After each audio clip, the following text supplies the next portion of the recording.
एक सुंदर गांव में एक बुद्धिमान नारी रहती थी। उसका नाम था लीला।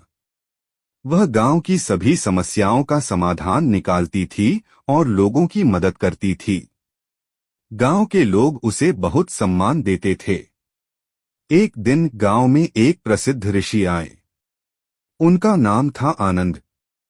ऋषि ने गांव में शांति और प्रसन्नता देखकर लीला की प्रशंसा की। उन्होंने कहा, हे लीला, तुमने इस गांव को बहुत खुशहाल बनाया है। तुम्हारी बुद्धि और करुणा से लोग बहुत लाभान्वित हुए हैं। लीला ने विनम्रता से कहा, महात्मा, यह मेरा कोई विशेष गुण नहीं है। मैंने भी जीवन में बहुत संघर्ष किया है। मैंने देखा है कि दुख और सुख जीवन का हिस्सा है। हमें इन दोनों का सामना करने की शक्ति होनी चाहिए। ऋषि ने कहा, तुम्हारी बात सही है, लीला।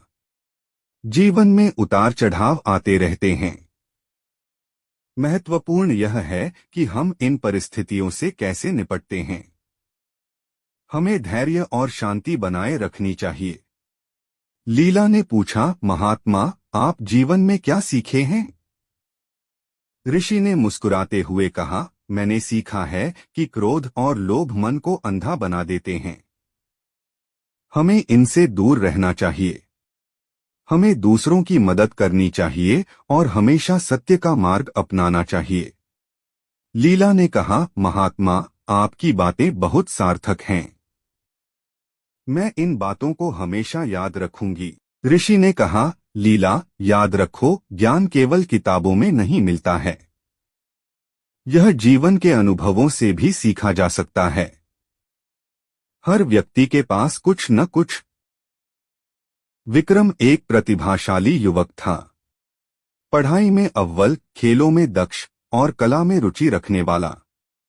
लेकिन जीवन ने उसके साथ एक ऐसा खेल खेला कि वह धीरे धीरे खुद को ही भूलने लगा।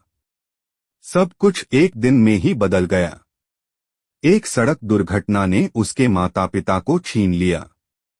अकेलापन उसे घेरने लगा।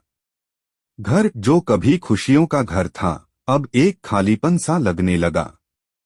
दोस्तों के साथ खेलने का मन नहीं करता था। पढ़ाई में मन नहीं लगता था। दुनिया से कटने लगा। दिन भर अपने कमरे में बंद रहता। खिड़की से बाहर झांकता, लेकिन दुनिया धुंधली सी दिखती। लोग आते जाते, हंसते खेलते, लेकिन उसके लिए सब कुछ बेजान सा लगता। खाने पीने में भी रुचि नहीं रही। शरीर दुर्बल